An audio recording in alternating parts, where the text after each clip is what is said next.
Looking at our world from a theological perspective. This is the Theology Central Podcast, making theology central. Good morning, everyone. It is Wednesday, June the 26th, 2024. It is currently 8:54 a.m. Central Time, and I am coming to you live from the Theology Central studio located right here in Abilene, Texas. We have to do it this morning, ladies and gentlemen. We have to do it.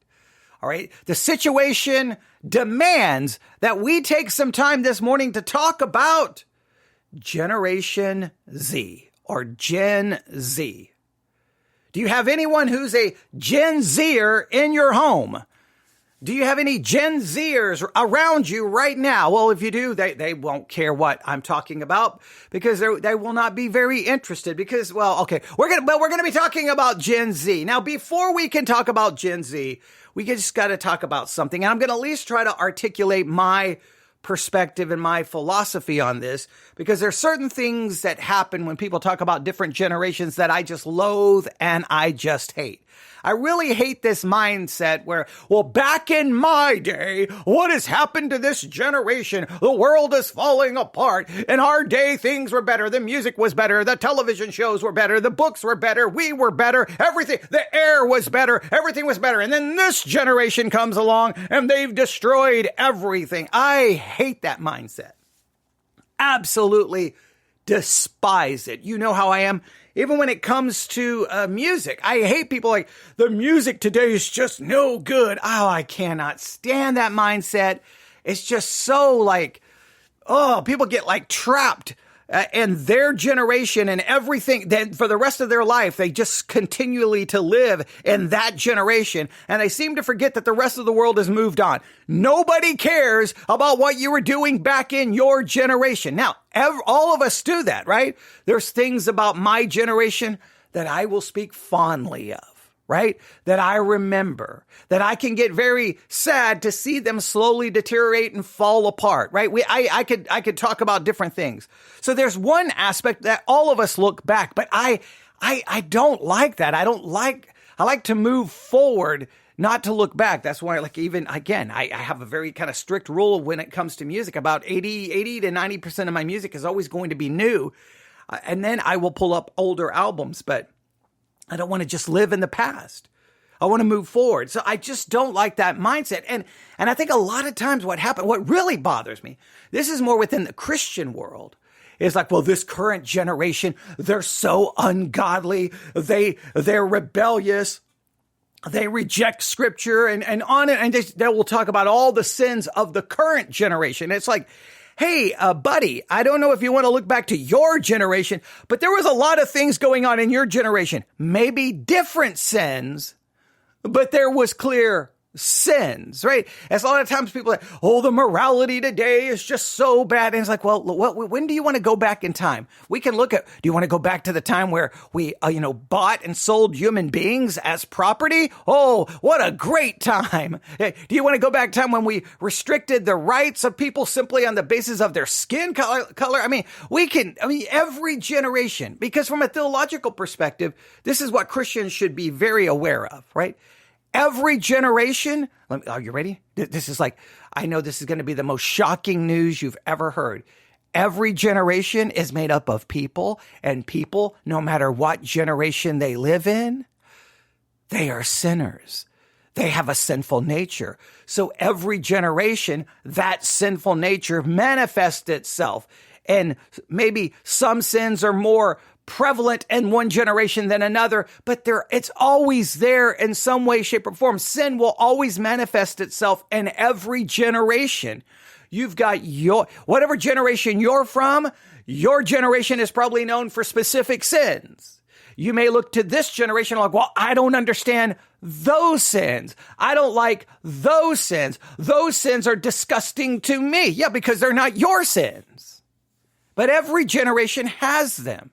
So I don't like the mentality of looking back and saying my generation was better and I don't understand this generation. I don't get that. Now, at the same time, I'm very aware of acknowledging that there are differences But I don't like I don't like the generation gap. I don't like that. I don't like that in any way, shape, or form. And so sometimes when old people talk, and not to be disrespectful, but when old people talk, I'm just like, oh, just stop.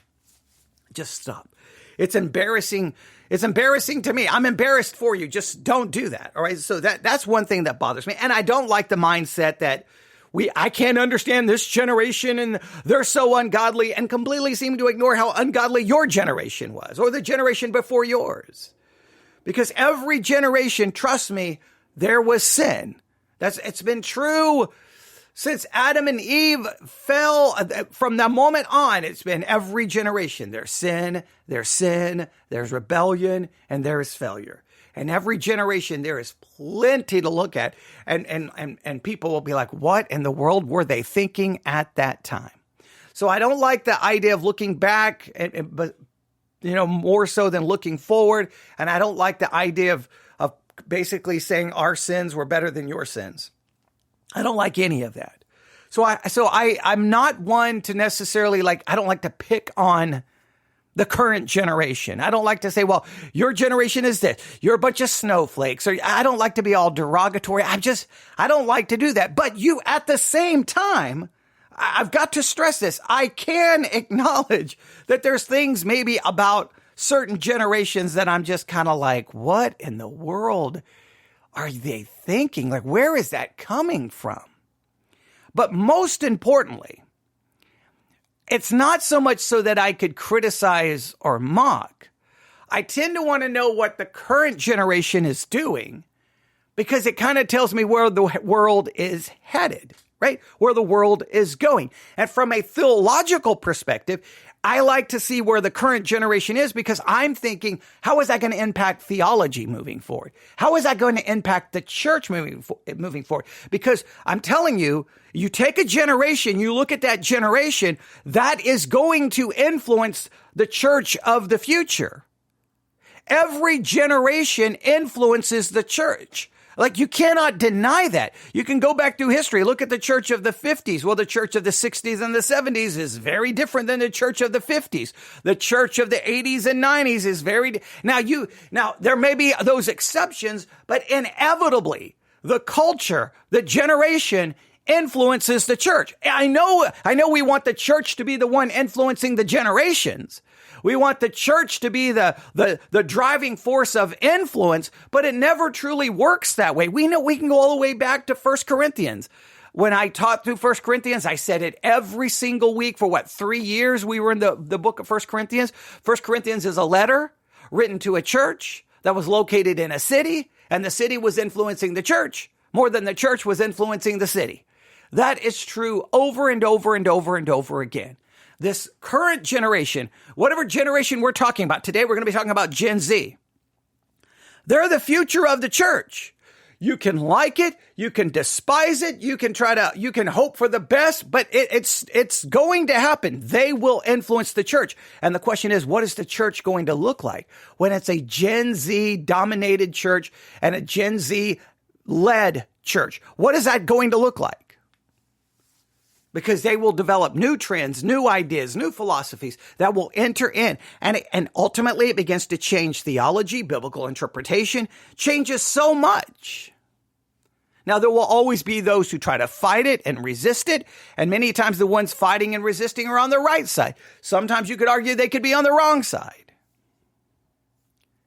But it appears, from what I have in front of me this morning, hot off the press,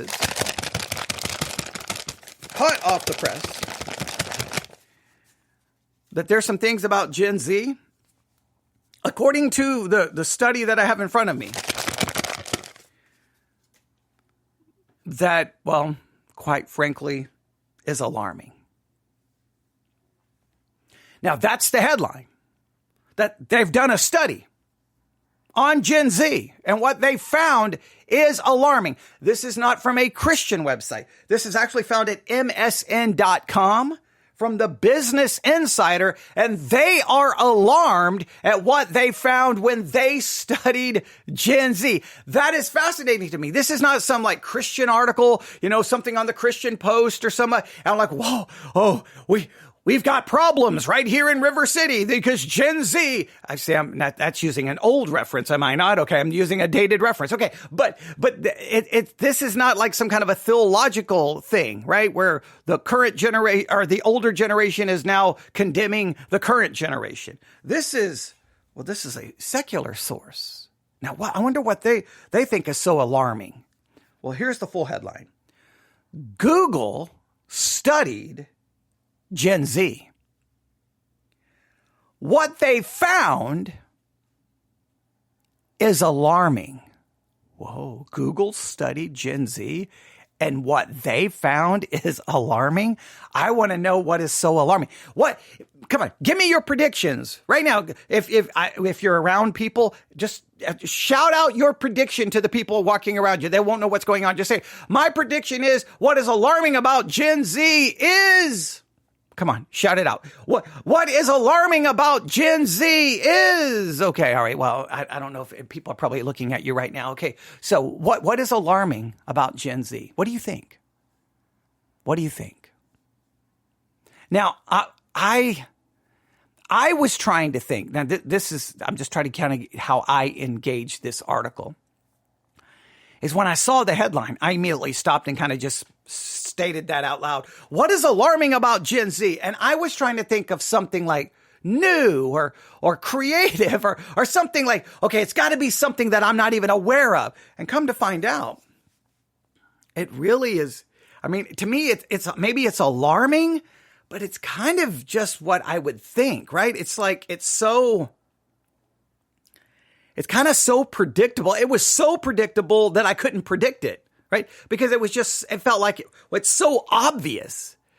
But I think that what is true of Gen Z has been a problem within culture, and it's been developing generation after generation. So I don't think that this is really a unique Gen Z issue. But here's what we're going to do. We're going to try to figure out what they found out about Gen Z. But what I want you to see, I'm going to try this. I don't know if I can pull this off because I could just turn this on and bash Gen Z.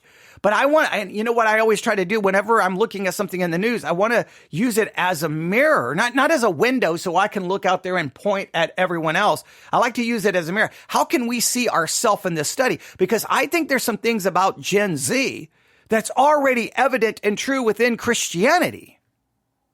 Or it's already influencing it. You may think that I'm wrong, but here we go. Are you ready? All right. Hot off the press. Now, I just keep the piece of paper here for sound effects because, well, it's actually on my iPad, right? Okay, so, but I can't do anything awesome with this iPad. I can just, that doesn't sound as cool. All right, yeah, I'll mess up my whole screen there. Okay, here we go. All right. Google studied Gen Z. What they found is alarming. Did you make your predictions? Did you write your predictions down? Right? Come on, write your predictions down on paper. Take a screenshot of it or take a photo of it. Make sure there's a timestamp. Make sure that it states 9:07 a.m. correct time or central time, right? Because I can see if you got your prediction right. Because if you send me a photo and there's no timestamp, I think you waited till after I give you the information. But what did they find that was so alarming? Here we go. Are you ready? Paragraph number 1. Again, this is from MSN.com. This is a story by Adam Rogers from BusinessInsider.com. Here we go. First paragraph. Gen Z has come of age swimming in a gloppy stew of digital content. Every day they navigate memes, photos, social media, chats with their friends, flashes of video, influencers influencing, news articles from a zillion places across the net. How do American teens and youngest adults sort through all that digitized gunk to determine what's important or useful or true? All right, so let's stop right here. Gen Z finds themselves in an ocean of digital content. How do they navigate it? How do they determine this is important? This is useful, but it was that third thing. Is this true? Now that's an important question, because anytime I see a question about truth, well, that's right in line with a podcast called Theology Central, because when we make Theology Central, we are trying to find the truth from a theological perspective, right? What is true theologically? Because if we believe God is truth, okay, well, we can get in a whole discussion about truth. But we, as Christians, we've been yelling and screaming forever that we believe in absolute truth, that truth is not relative, right? Is that not what we always claim? Now, I've challenged that a lot because I think Christians have kind of abandoned absolute truth in 100 different ways, but we can talk about that at a later time. So this already caught my attention. So Gen Z, they're swimming in digital content. Now, I think, to be fair, they're not the only ones, right? I think all generations who are alive right now, they're swimming in a gloppy stew of digital content, to use their language. We all are, every day. You've got this, you've got this, you've got this. Maybe you're not as engaged on TikTok, or maybe you're not as focused on Instagram, but you are in your own digital stew and you're navigating it and you're trying to figure out what is important, what is useful, and hopefully you're trying to figure out what is true. And what I have seen personally, that I think I feel the older generation are incapable of navigating it in any meaningful way. And in many cases, they can't figure out what's true. I would think the younger generation would be much more sophisticated because they've grown up around it, where the older generation they lack that sophistication. That would be kind of my thought. But let's see what they say about Gen Z and them navigating, as using their words, as they swim through a gloppy stew of digital content. I do like that phrase, right? But let's go to the second paragraph. A lot of folks would love to know. They said there's a lot of people would like to know how Gen Z is navigating or swimming through this gloppy stew of digital content. Social networks want young users. Media outlets want subscribers. Politicians want votes. Professors want to know why their students won't read books. Everyone, it seems, has a stake in understanding kids these days. So there's a lot of people who want to know. There's people who have some invested interest in knowing how kids are navigating this. How are they navigating this digital stew of digital content, or this ocean of digital content? Everybody seems to want to know. I think in some ways that's always been true, right? I think in some ways it's always been true that the older generation is trying to understand kids these days, right? Because especially once kind of the teenage, the concept of the teenager emerged, well, that kind of became a demographic, someone you can market to, someone who has disposable income. So trying to understand them, well, how can we get them engaged in this? How can we sell them this? How can we, get them to watch our content? So I think there's always been a little bit of that throughout, since the concept of the teenager really emerged into popular culture. But it's still true today. Everyone wants to understand.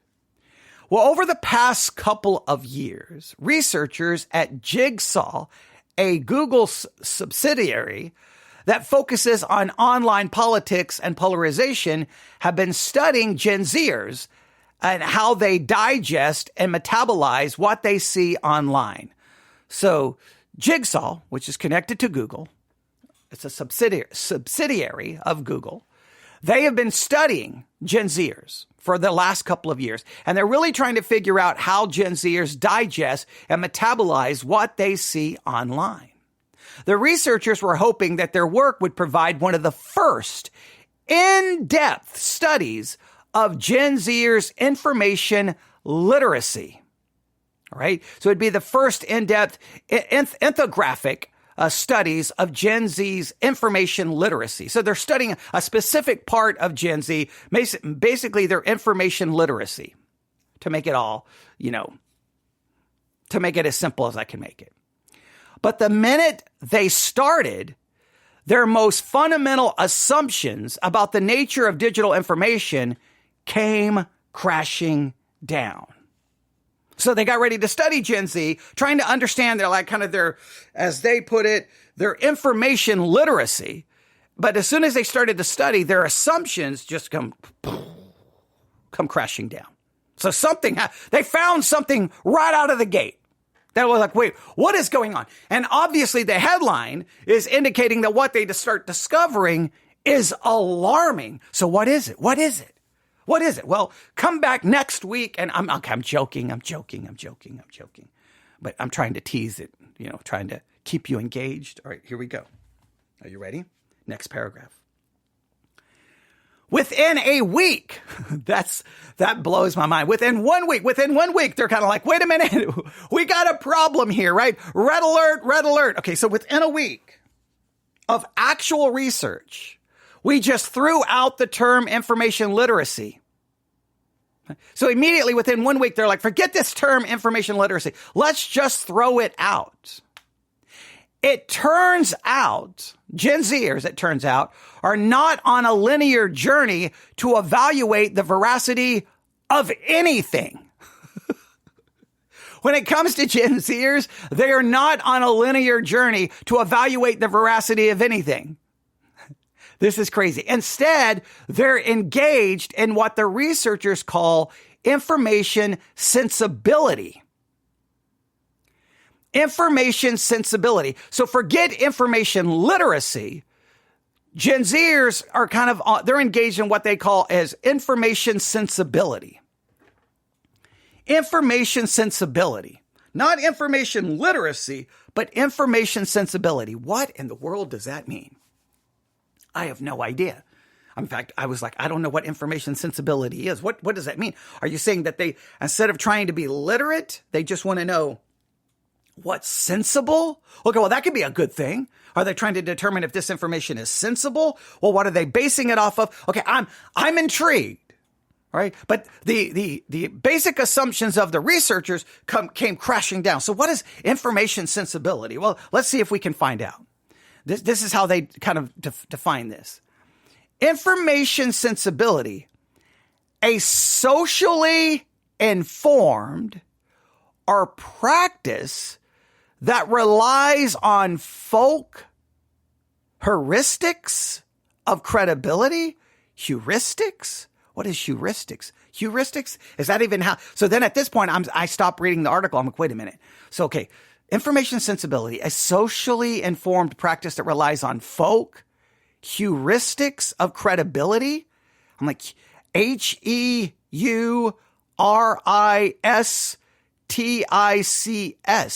Heuristics?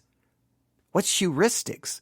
So I'm like, what is heuristics? So I had to go look up the word, right? First thing I wanted to do is make sure I even know what it is or if I'm saying it correctly. Heuristics. Okay. All right. I've got that right. So I'm like, okay, good. But I'm like, what is heuristics in simple terms?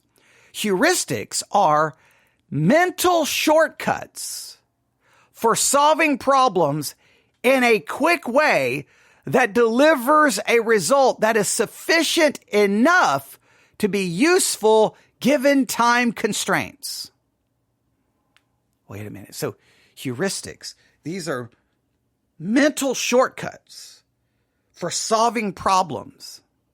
So this tells me that Gen Z, when it comes to information, they want a shortcut so that will just be sufficient for, I guess, the time they feel they have. They feel like they have limited time because they have a stew of digital content. So they need kind of a mental shortcut that will be sufficient enough for them so they can move on to the next piece of content. That seems to where I'm going. That's starting to be a little concerning, right? That means they're like, okay, wait a minute. They've got a shortcut in their mind, right? Some kind of shortcut that just says, okay, this is sufficient. I'm good. Move on. Because they don't seem to want to slow down to really, I really do any actual analysis of it. They don't really care about being literate. They just want to be, sensible. That seems to be the direction this is going. So I went back and I'm like, I got to read this all again. All right. So within a week of actual research, the researchers threw out the term information literacy and finds out that they started because Gen Zers are not on a linear journey to evaluate the veracity of anything. So they don't care about the veracity of anything. Instead, they're engaged in what the researchers call information sensibility, a socially informed practice that relies on folk heuristics of credibility. In other words, Gen Zers know the difference between rock solid news and AI generated memes. They just don't care. Now that worried me. That worried me greatly. I'm like, okay, now we got an issue. All right, so when it comes to Gen Z, I want you to hear this again. They know the difference between rock solid news. They know the difference between rock solid news and an AI generated meme. They just don't care. They just don't care.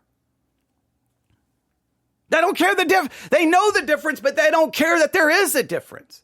They don't really care about figuring out the veracity of anything. And I'm like, well, whoa, that is concerned. Now, on some ways, I felt somewhat justified because I've stated to young people in my church in the past that the thing with Gen Z is they just don't care. It's like in the past, you're like, is God true?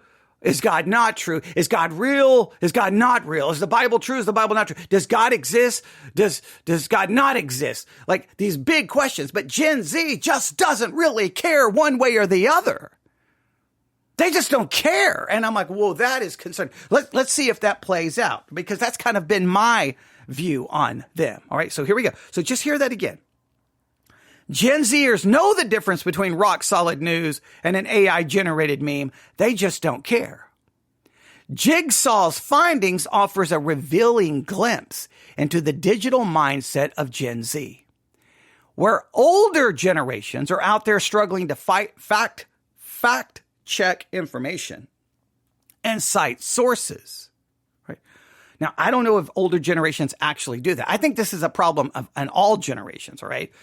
I believe this is a societal issue in 2024, not a Gen Z issue.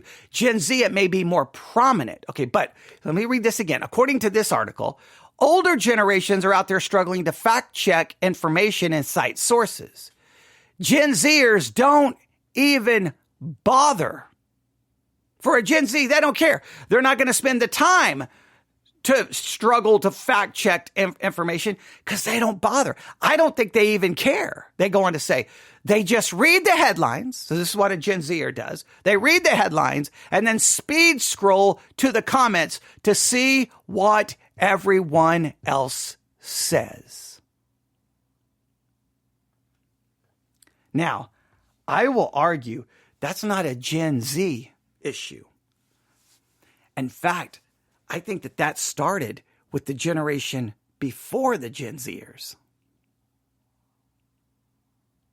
I think the previous generation brought forth the Gen Zers and almost trained them to think this way. Because I have watched adults do this over and over and over and over again. They'll start arguing about something. I'm like, did you even read the article? Well, no. Well, then what are you talking about? You just read a headline. So I think that this started before Gen Z. But Gen Z will read the headline, then go straight to the comments to see what everyone else says. And I quote from the article, they're outsourcing the determination of truth and importance to like-minded, trusted influencers. So for Gen Z, they're outsourcing the determination of truth to someone who's like-minded and a trusted influencer. They're listening to influencers. Influencers can be people who, could be a YouTube channel. It could be on someone streaming on Twitch. It could be an Instagram. It could be on TikTok. They outsource it but please note, like-minded influencers. Like-minded influencers. Now, ladies and gentlemen, we can condemn Gen Z for this. Christianity has made this sounds like Christianity to me. We outsource the determination of truth to our favorite influencers. They're called pastors. Right? We go to their commentaries. We read their books. We listen to their sermons. They tell me what truth is, and then I simply parrot back what they told me and then claim that I've done Bible study. I've been condemning this in Christianity forever. Everybody has their team. I only listen to the people who support my team. I've outsourced the determination of truth really to my own magisterium that are like-minded.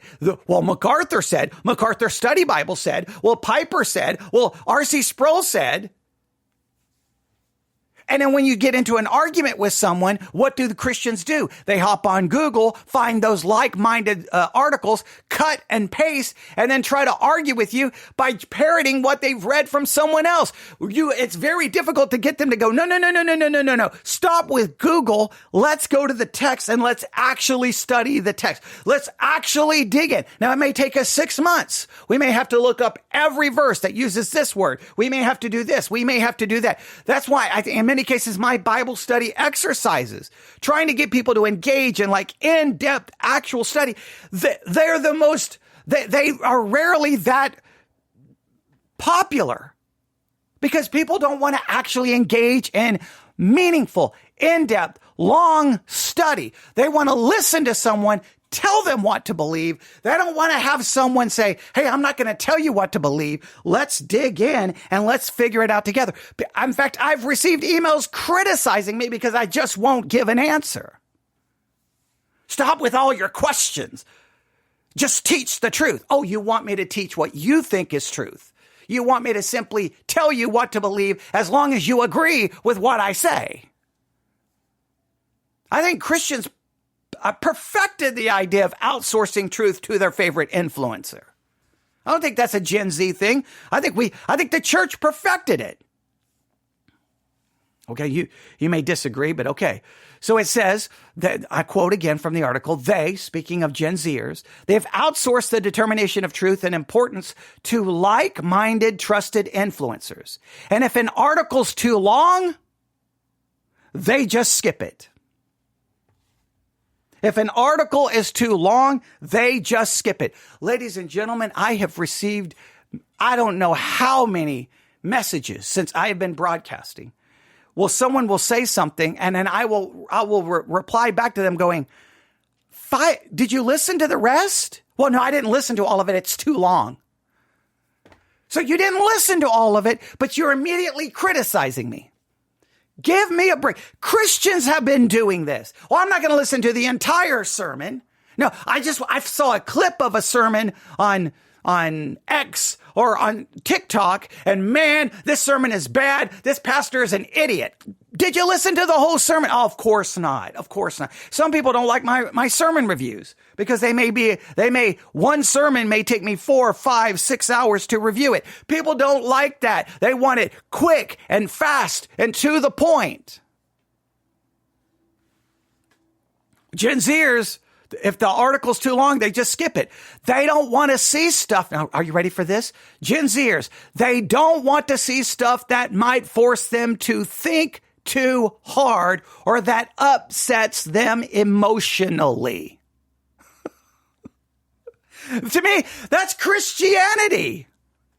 They don't want a podcast that will make them think or that may upset them emotionally or may challenge them. They want to hear what they already think and they want it done quickly. That's why they choose churches that never will rock the boat or challenge them no, as soon as they're uncomfortable, boom, they leave and go find a place where they can be comfortable, where someone will hold their hand and tell them what they want to hear.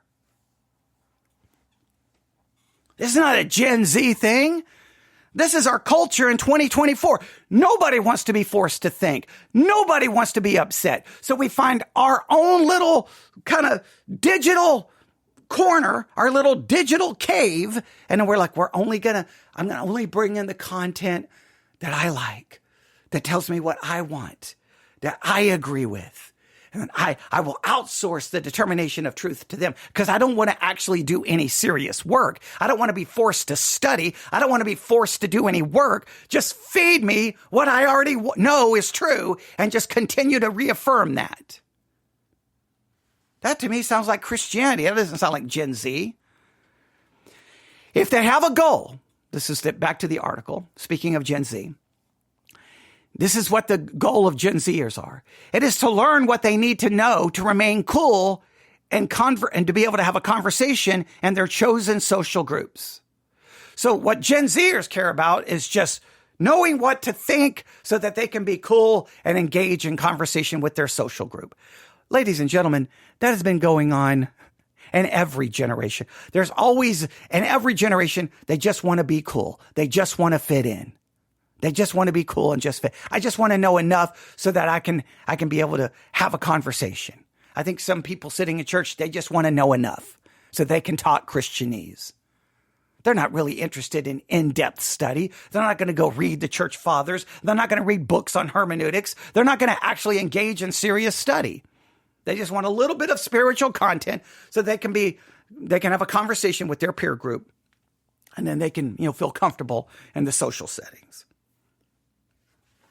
I don't think this is a Gen Z issue.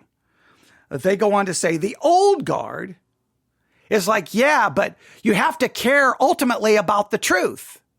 So they say the older generation is like, okay, but you have to care ultimately about the truth. Gen Zers' take is, you can tell me your truth and what you think is important. What establishes the relevance of a claim isn't some established notion of authority. It's the social signals they get from their peers. Now that Gen Z thing comes from the previous generation, which became awash in relativism. The previous generation was, I remember in the 1990s, teaching my singles class in Bellevue, Nebraska. Hey, relativism. This is this philosophical thing that is sweeping the culture. Relativism. So that relativism started way back, and now Gen Zers are like, well, you can tell me your truth, but what really matters to me, as they said, what really matters to me is the social signals I'm getting from my peers, because they don't really care about some established notion of authority. Jigsaw research doesn't purport to be statistically significant. They didn't poll a large group. So then it goes on to talk about that, but they did intense interviews with people who are from 13 to 24 years of old, from a representative range of demographics, classes, and genders. They were doing what anthropologists do in the field, looking for a qualitative depth rather than quantitative data. What they heard surprised them. Young folks basically say there's no difference between going online for news versus social interaction. See, I don't even see a difference. Going to a news site or just talking in a social interaction, it's the same for them. It's just the same. It's just information. There's not a hierarchy, it appears, of information. Well, that could be concerning. Gen Zers approach most of their digital experience in what the researchers call time pass mode, just looking to not be bored.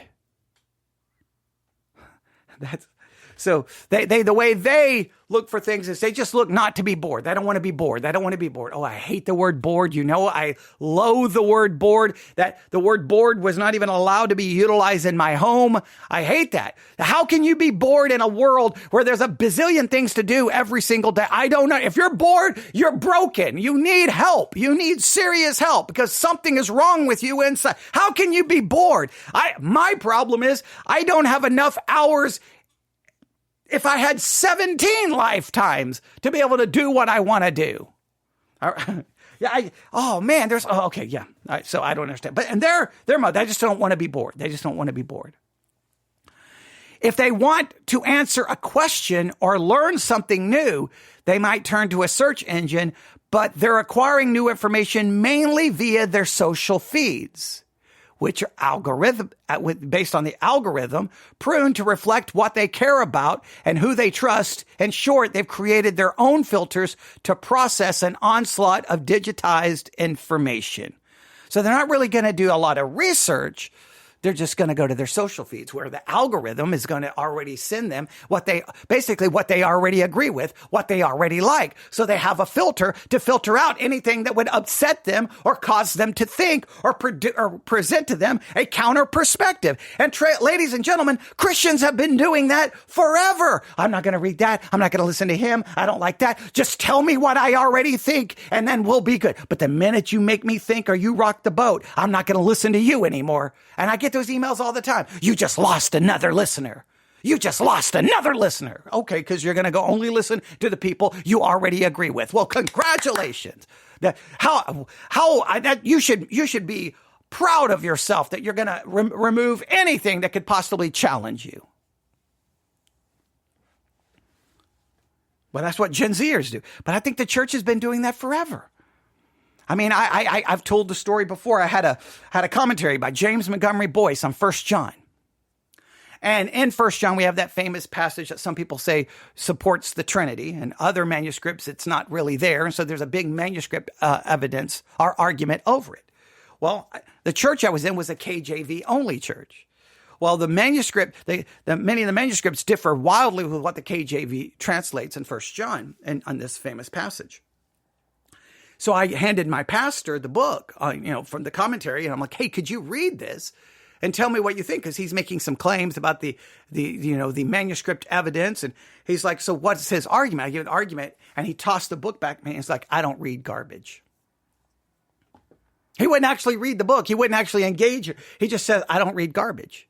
That's the same church that, you weren't supposed to read this. When Promise Keepers was so popular, if you were in the Bible Institute or doing serving in the church, you were not allowed to go to a Promise Keepers meeting because they were ecumenical and they were. So in other words, you can only go to the things he said you could go to. You can only listen to the preaching that they said you could listen to. They were basically creating their own filter. This kind of nonsense has been going on in Christianity forever. Don't read those books. Don't listen to that pastor. Don't use that commentary. Only use this commentary. Only listen to these pastors. Only read these books. A lot of times people in my church would ask me, so should I read this book? Why wouldn't you? Well, it may be disagree with everything we think. So is that going to hurt you at all? Well, it could confuse me. Confusion is the first step to truth. If you're not confused, you're never going to find truth. You don't want to go through the valley of confusion. You just want someone to hand you answer in a nice little packaged way so you don't have to do any work and struggle or have any difficulty. That's not the pursuit of truth. That's the pursuit of comfort. Truth is never comfortable, and the pursuit of truth is always difficult. It says only the important stuff shows up, and if something shows up, it must be important. So that's kind of the way they look at it is, hey, what shows up in their feed? It's called time pass mode. All right? So basically the way they do so, they engage in light, obligation-free content. And light, obligation-free content. They don't want any obligation to it. It's fast. It's quick. It's free. They don't want to have to be really to do much of anything. The article continues, Gen Z, they don't read long articles and they don't trust anything with ads or paywalls or pop-ups asking for donations or subscriptions. If you're making clickbait, you have zero faith in your content, one subject told the researchers. And news sources, even CNN and the New York Times, do clickbait. I throw those articles away immediately. So if they feel like it's clickbait, now they I guess, are the ones to determine if it's clickbait. They immediately throw it away. They just throw it out. Just throw it out. So they're not so much worried about the content. They're worried about how the content is presented, I guess. It's behind a paywall or it's quote unquote clickbait. So, well, okay. For Gen Z, the online world resembles the stratified, cliquish lunchroom of a 1980s teen movie. Instead of listening to stuffy old teachers like CNN and the Times, they take their cues from online influencers. The queen bees and quarterback bros at the top of the social hierarchy. The influencer's personal experience makes them authentic and they speak Gen Z language. So they're going to go to the influencers. Again, I see a parallel within a lot of Christianity. You have your favorite pastors. They become your influencer. They have their influencers on TikTok or whatever social media platform they're on. That's who they go to. It's really the same thing. And that's one of the reasons I've tried on this podcast not to quote unquote be an influencer. I try to be the place like, okay, you're here. Now let's get to work. We're going to be working on I've given you this week. What are you working on? Joshua 1:8. That's what you're supposed to be working on all week. I've given you specific things to look for, specific things to try to define. We're looking at an article on revival that we're going to be like, I've always got some things we're working on, but it's always we're working on it. We're pursuing it. We're working together. I'm giving you assignments. We're looking this up. I'm literally pointing you to other sources other than me. I'm literally telling you, go read this. Go listen to this. Go check this out. I may 1000% disagree with it because then you get to hear multiple perspectives. That's why when we do sermon reviews, we review the entire sermon. Why? So you get to hear two different perspectives. Now, I may criticize one, but you still get to hear both perspectives. And you don't get to hear a little clip. You get to hear the whole thing. You get to hear those pastors present their entire hypotheses from beginning to end. You get to hear them flesh it out. And then I tell you how to go find it so you can go listen to the rest for yourself if for some reason we don't finish it, but usually we finish them completely or at least about 90%. Gen Zers will have a favorite influencer, a set of influencers who they essentially outsource their trust to. And then they're incredibly loyal to everything that influencer is saying. They do this instead of research. It becomes extremely costly to fall out of that influencer's group because they're getting all their information from them. So that's, they're basically listening to the influencer versus doing any actual research. Now, none of this means that Gen Z is any less intelligent or diligent than other generations. They know how to research something more deeply. It's just that they don't wanna. They know how to, they just don't wanna. They don't care. They don't care. They don't wanna. They tap into those critical literacy skills in a really small proportion of the time they spend online. If they're prepping for an argument they know they're going to have, or when they have to make big life decisions about schools or investments, they're willing to deal with the drudgery of fact finding. But the vast majority of the time they're spending their time mindlessly in time pass mode. So most of the time that they're online or doing anything, it's in a, as they refer to it, it's mindless. It's in time pass mode. Veracity was not only not top of mind, it actually wasn't important to them at all. They didn't really care about the veracity of anything. They just don't care. They've reached a point. It's not a matter of your truth, my truth. They don't even care about the concept. They just don't care. Who cares? I need to know it if it makes it cool. Well, what if my favorite influence says? The concept of truth is gone. Now, this could be very detrimental, and I don't think the church will understand this. If you get a church leader, like someone in Christianity that becomes an influencer to a large generation of Gen Zers, they're just going to outsource the concept of truth to that Christian influencer. Doesn't mean that they have really any true connection to that faith. They just buy into it and go along with it. At some point, someone's got to say, no. You need to figure it out. Let's study together. Let's dig in. Meaning that whatever they're committed to is really based off what they're being influenced by, not some real personal connection to it. Well, when it comes to Christianity and faith, it should be a personal thing to it. When one subject shared a fake image of Donald Trump running from the New York Police Department, the researchers challenged them on it. They kind of shrugged. From the subject's perspective, they weren't using their critical thinking and media literary skills at all. After all, Trump was at that time headed for a criminal trial in New York. It could have been true. So they don't really care. Right? Well, whatever. You challenge them on it, they're like, whatever. I don't care. And when it comes to things like diet or wellness, Gen Zers will just try it on their own bodies and see if it works. They perceive that as a safe way to do their own research, mostly because it's not hurting anyone else. If that new diet or exercise regime works on their body, that's more believable than data showing the effect on a whole population. If facty sounding stuff does not manage to sneak into the Gen Z's feeds, claims about what constitutes a healthy diet or what Trump would do as president or whether Ukraine or Russia is to blame for Russia's invasion of Ukraine, they're likely to head straight for the comments. That's partly because they know the digital they basically, they think that the people will quickly unmask any fake news. But it's also because they're concerned about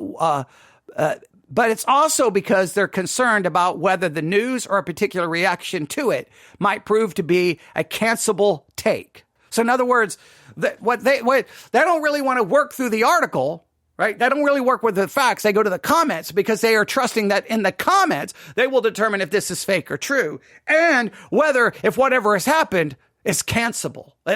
Oh, this person should be canceled, or this person should be silenced. How should I feel about it? They go to the comments to figure out how they should feel about it. They go to the comments to determine what they should do. They go to the comments to determine whether something is fake or... That is the most ridiculous thing ever. But at the same time, I think that's been evident in generations for a long time. I don't think this is something necessarily new. I think Gen Zers are following what many generations have done.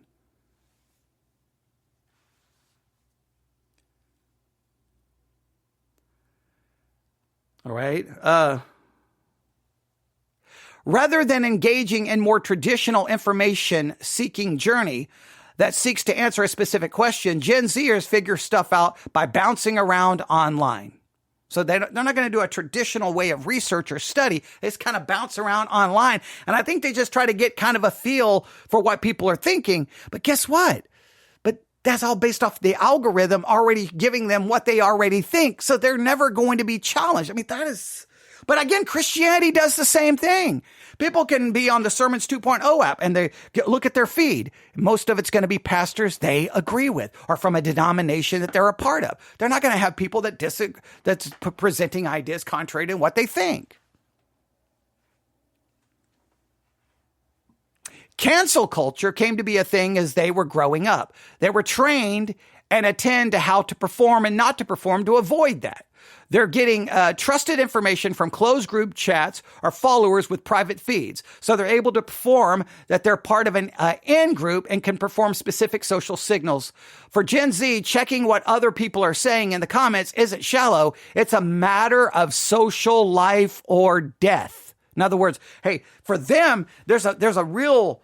This is their social life is online. So they're going to go to the comments to kind of get a feel for what everyone is thinking because they don't want to be canceled. If they put out a take that's against what everyone is saying, they're going to be silenced. They're going to be shut down. They're going to be canceled. So this is a matter of life or death for them as far as their social life is online. Now, to be fair, I can't say I understand that completely, right? Because I've never lived in that environment, right? The way they do. Now, for me, I always went against what everyone said. So it was death for my social life in high school because I went against everything. You tell me A, I'm saying B, even if I know it's A, just because I'm not going to go along with you. So if I was a teenager today where my life was dependent upon, being on social media and these online social groups, I would be finished. I would have been canceled within 5 seconds. But you know what? That's still not much different than Christianity. You say things not the way everyone wants you to say them, you will be canceled. I've said Christianity is the original creators. They are the OGs of cancel culture. But it's the same. So that's why they go to the comments. They're trying to figure out what everyone is saying because they don't want to get themselves in trouble. If this sounds like a generation that will believe any flim-flam they encountered and never subscribe to a newspaper, well, the researchers at Jigsaw worry about that too. But the good news is Gen Zers aren't seeing as much intentional falsehood as you might think. Researchers show that most mis and disinformation is being made and consumed by a dwindling minority of users who seek it out. That's interesting, all right? Not sprayed out, through the algorithm into the eyeballs of, the credulous internet surfing teens. Casual consumption of silly TikToks is very unlikely to lead someone into a dark corner of hate or misinformation. So there's typically the people who want misinformation are seeking it out. Okay, maybe, but the point is they don't seem to care to research it one way or the other. All right, now the article goes on. I'm just going to skip down here to the bottom. There's a lot here. You can go find this. It says, still, I wondered what Gen Zers themselves might make of Jigsaw's research. Conveniently, 2 of them live in my house and call me dad. So I texted them the findings along with a question mark emoji. Yeah, seems right, the younger one replied. But not all of us do that. I counted myself lucky. That was more of a response than many of the researchers got. We always share the final results with respondents, he says. But when Goldberg asked her subjects what they thought of her research, true to her findings, all she heard back was the gravid silence of teenagers looking at their phones. I'm not sure how many of our Gen Zers read our papers, she concluded ruefully. No comment section, no comment. So in other words, most of the people who were involved in the research, when they sent them the research, they were like, yeah, who cares? We don't really care. That's Gen Zers. We just don't care. We don't care. Maybe Gen Zers, and this has been talked about all the way in the 80s, right? You remember the famous story that the kids walk into the classroom and on the chalkboard, there's the word apathy written, right? And one of the students walk up to the chalkboard and like, apathy. Who cares? Who cares? Well, Gen Z just doesn't care. Now, if there's a comment section, they care. Now, what do you take from all of that? Now, here's what I'm going to do. If you have the Church One app, I'll be sending out the link to this article in just a few minutes, and then you can look at it for yourself and determine what you think. There's a lot more here. I skipped a number of paragraphs, so I want you to read it. Again, the headline is Google studied Gen Z. What they found is alarming. I tried to take it and draw correlations between what I see in Christianity and the church. I think we have reached a point moving forward that I think there's a lot of similarities. And if the Gen Zers just don't really care about truth and don't really care about research and don't really care to pursue it and to search it out, I don't think a lot of Christians care either. I think it's very difficult to get Christians to actually engage in meaningful study other than just going to their favorite influencers. I think the problem has been developing before Gen Zers. I think it's been developing for a very long time. I mean, I remember in the late 80s, early 90s, hearing seminary professors saying we have got a crisis of biblical illiteracy. There's theological illiteracy, biblical illiteracy. I remember talking about it in the 90s, talking about it in the 2000s. It's been talked about over and over. We've got a problem that we cannot get Christians to actually study. We cannot get Christians to actually study. So that we got to shorten our sermons, or we have to add other content, or we got to do this, or we got to do that. Because they don't want long, lengthy sermons. They don't want theological study. Well, I've heard this over and over. To me, that we've been laying the groundwork for Gen Z. But that means it's only getting worse. So what is the church going to look like? What is the church going to look like? There's a lot of questions there I don't have good answers to. But there you have it. Google studied Gen Z. They say the results are alarming. I think the results are, I thought when they were alarming, when I tried to predict what they would be, I was trying to think of something just like completely out of the box. I didn't know what it could be. Well, this is not that alarming because this is kind of what's been going on. Society's been moving in this direction generation after generation, year after year after year after year after year after year after year after year. And you say, well, how do we fix the Gen Zers? I don't know. I'm more worried about how we fix the church. But yeah, I mean, this is a theology podcast. I'm trying to how this impacts the church. I don't know what you do with Gen Zers. Can you make someone want to research? Can you make someone want to care about the truth? Can you want someone to actually care about digging in and thinking and researching and reading and considering? Or do you just want them in time pass mode, where they're just more worried about being bored and they just go from thing to thing to thing? And they're more worried about their life is, I don't want to be canceled, so I got to go see what the comments say. And that's sad. that we want to cancel anyone who has a contrary perspective. Anyone, we want to just cancel them. But I've been seeing that in Christianity forever. So I think the previous generations kind of molded the Gen Zers into what they are. They've taken all the bad parts of the previous generations and they're like, this is the way we're going to be.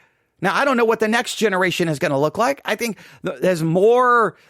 Digital content's not going to decrease. It's only going to increase. The accessibility of digital content is only going to increase. I do believe there's going to slowly but surely be more and more of a pushback against cancel culture. I think we're already seeing that.